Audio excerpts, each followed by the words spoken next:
Hello everyone, and welcome to the very first video of the Grouchy Gnome, or Gnome, whichever you want to say.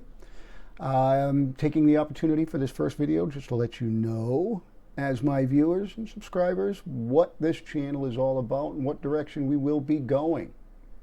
So first of all, as the description says, it's all about police interactions and them stomping all over our rights in, in lieu of them supposed to be protecting them. They try to use them against us, or they will deny us those rights altogether. So I want to take this first video to just introduce myself and introduce you people to the wonderful channel, and just go over a few things that we will be using in our videos moving forward. So, first thing I've got that I think we should talk about is my top 5. Okay, my top 5. Number 1, the Fifth Amendment. You do not have to help the police investigate you. By that, I mean using your right to remain silent. Do not answer questions. None. You don't even have to tell them your name. You do not have to answer any questions. And I will say this, there's a lot of videos on YouTube that, people get pretty verbally abusive towards the police. You don't have to. That's unnecessary. You can make your point and be polite and courteous at the same time. I'm not saying that you're not going to get heated. Police interactions are nerve-wracking to begin with from the drop. So the fact that you're nervous, you might not be able to articulate as well as you'd like, it's to be expected. So don't let them try to change how you feel or try to make you feel any other way. All right. Number 2 is do not accept their explanations or the police interaction or the police themselves explanations as fact. Just because they say it doesn't mean that it's true. Record the encounter from the very moment those lights go on. If you're with somebody, have them turn your phone on and start recording. If you're by yourself, obviously wait until you pull over safely and start recording. Another thing, if you're happen to be doing an audit or something at the post office or the police department, policy is not law. If you're in a public building or forum, okay, you can film. You can film government employees on the job performing their governmental duties. That's legitimate. That is legal, and you can do it. And you don't need anybody's signed signature to film in public. If they don't want to be filmed in public, they need to pick themselves out of the public and go to private. Again, if they tell you that you can't film in here because their policy dictates you can't, policy is not law. So, yeah, that ain't going to help. Remember that police are going to ask a lot of questions when they come to see you. And they are fishing. Every question they ask you is designed to elicit a response to continue their investigation. Their whole purpose is to trip you up, make you stumble over your words, and they'll misrepresent you at every turn. So again, number 4, we'll bring you right back to number 1, Fifth Amendment. Don't say anything. Don't answer. You do not have to answer. And the last one, my number 5, is if police come to your home and you know you haven't committed a crime, you know you don't have a warrant, you haven't done anything wrong, you don't have to answer the door. You don't have to come to the door. You don't have to answer the door. If you choose to open a discussion with them, again, you can have that discussion through a closed door. You do not have to open the door. So just remember my top 5. Your Fifth Amendment, don't don't accept their explanations as fact. Policy is not law. Again, remember that they're there to trip you up. They are not your friends. So don't even listen to them when they start with the, hey buddy, how you doing? Why are you so defensive? Well, if you've got nothing to hide, why don't you just show us? Those are all things they say, and they're designed to make you give up your rights, And the same point of them saying, well, if you've done nothing wrong, why don't you let us search? Well, if I've done nothing wrong, why do you want to search? Right? You're looking for something. You're fishing. This is not a lake. This is my home. If you want to fish, give them directions to a lake or river. Okay? Remember, guys, police interactions, again, are gonna be stressful. But you're protected. You're protected by your Constitution, and every state in the Union has their own Constitution. So look into your own state's Constitution. Okay? Like, for instance, where I live in the state of Maine. We have our own Constitution, and it's pretty much set up the exact same way as the U.S. Constitution. It's worded a little differently, and some places, some things like freedom of speech isn't number one like it is in our Bill of Rights, but it is in there. So just know your Bill of Rights for your state. Not just the Constitution of the United States, but your state, because those are backups. You understand? If they're going to give you a hard time about the U.S. Constitution, how do they give you a hard time about the state constitution that they swore to uphold as well? Okay? So again, look into your state's constitution.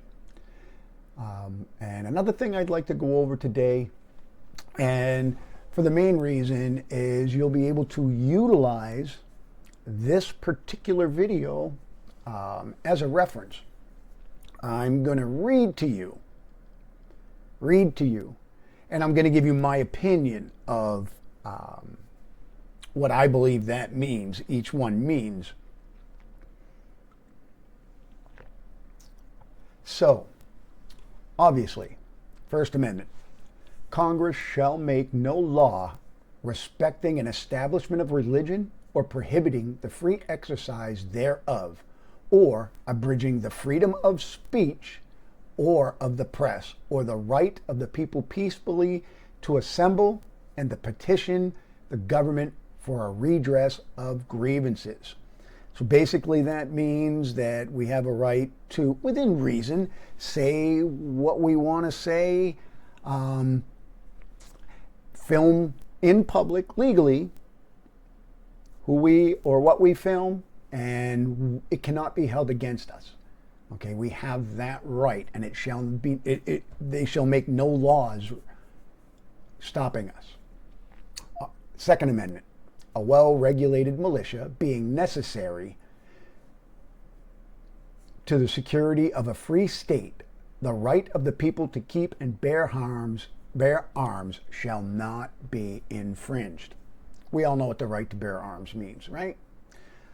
My state has a similar one in our Constitution too. The Third Amendment: no soldier shall in time of peace be quartered in any house without the consent of the owner, nor in time of war, but in a manner to be prescribed by law. In other words, the United States government can't just walk over to you and say, you're going to house these soldiers here, have a nice day. Can't do it, So there's that. Here's an important one, guys. Your Fourth Amendment: the right of the people to be secure in their persons, houses, papers, and effects against unreasonable searches and seizures shall not be violated, and no warrants shall issue but upon probable cause, supported by oath or affirmation, and particularly describing the place to be searched, and the persons or things to be seized. Now, this one is a good one, okay? Because let me tell you, anytime you get pulled over, these are the two amendments that you're going to be paying most attention to. Your First Amendment right to speech and your Fourth Amendment right against unlawful search and seizure. Okay? So just know you have the right to say no. I was actually earlier today doing some research for the video, and I happened to come across some of the laws in this particular state that we have to follow in the state of Maine. And a traffic infraction is not a crime here in the state. Okay, as a matter of fact, for motor vehicles and traffic in the general titles, a traffic infraction is defined as a traffic infraction is not a crime. The penalty for a traffic infraction may not be deemed for any purpose a penal or criminal punishment. Okay? So, with that, they have a standard of proof. Okay? The burden of proof that a traffic infraction has occurred is on the state and must be established by a standard of a preponderance of the evidence. So in other words, that officer pretty much has to know beyond a shadow of a doubt that you broke the law, all right, before pulling you over. They have to have the probable cause.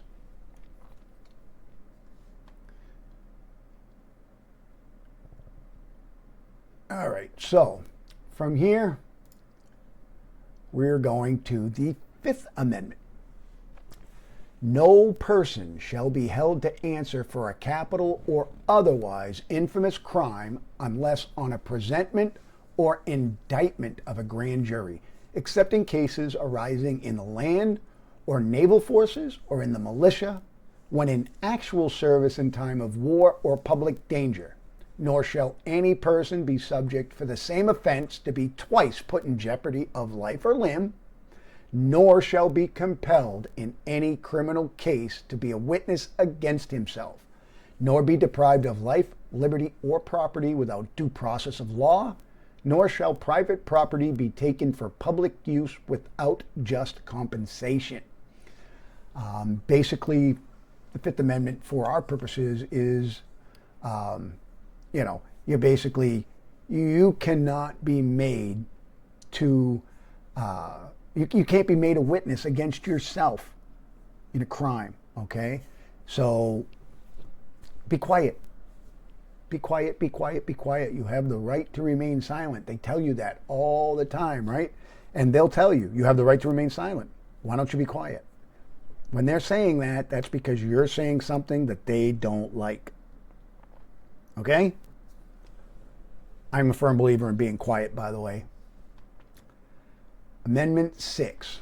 In all criminal prosecutions, the accused shall enjoy the right to a speedy and public trial by an impartial jury of the state and district wherein the crime shall have been committed, which district shall have been previously ascertained by law, and to be informed of the nature and cause of the accusation, to be confronted with the witness against him, to have compulsory process for obtaining witnesses in his favor, and to have assistance of counsel for his defense. Okay? Now, I got to tell you, the way I read that Sixth Amendment, okay, and we have a similar amendment in the state of Maine in our Constitution, but it states, okay, to be confronted with the witnesses against him. Okay? Now, when does that ever happen? No, they tell you, well, we've been called, we got a call, or somebody said. That's not acceptable. It's not acceptable. According to the Sixth Amendment, I have to be confronted with the witnesses against me. I have a right to know my accusers. All right, Amendment 7. In suits at common law, where the value in controversy shall exceed $20, the right of trial by jury shall be preserved, and no fact tried by a jury shall be otherwise re-examined in any court of the United States than according to the rules of the common law. I gotta be honest, I don't know this one, but I don't know when I'd be using the Seventh Amendment. The Eighth Amendment is excessive bail shall not be required, nor excessive fines imposed, nor cruel and unusual punishments inflicted. So we know what that means, right? Yeah.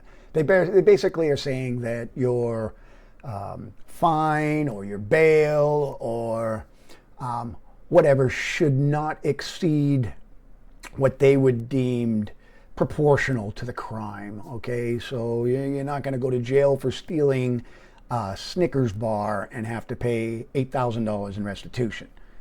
It's got to be proportionate. That would be cruel and unusual punishment. Okay. Number 9 is the enumeration in the Constitution of certain rights shall not be construed to deny or disparage others retained by the people. In other words, the Bill of Rights that we have are all inclusive and are running all concurrently. They all run at the same time, and no amendment will ever take away or diminish any other right. Okay, they're all working at the same time, and officers need to be aware that all these amendments are working. None of them get shut down. If you're going to talk to me about freedom of speech, that doesn't mean that I don't have a right to claim that you're violating my Fourth Amendment. No amendment will wipe out the other amendment. They're all working together. Okay, and 10, the powers not delegated to the United States by the Constitution, okay, nor prohibited by it to the states, are reserved to the states respectively or to the people. In other words, if we have a law on our books, but there's not a law federally the same, then the powers given to them in the Constitution to enforce that law federally does not turn to them. They do not have a right to charge a state crime in a federal court. You understand? They have to bump it up. And vice versa. They don't usually charge federal crimes in a state court. They will bump it up to a federal court. So, and that's basically what it means, is that federal powers will be federal powers, state powers will be state powers, and neither the two shall entwine. You know what I mean? So that's it. And that's just the first 10. There's actually 27 amendments. If you'd like to hear 11 through 27, I will be glad to read them through for everybody. But again, I am the Grouchy Gnome, and our channel will be calling people to task. We'll be viewing and reacting, and yeah, I think it's going to be a lot of fun. And I hope that you want to sit back, subscribe, and come along for the ride. All right, so with that being said, I'm the Grouchy Gnome. Peace.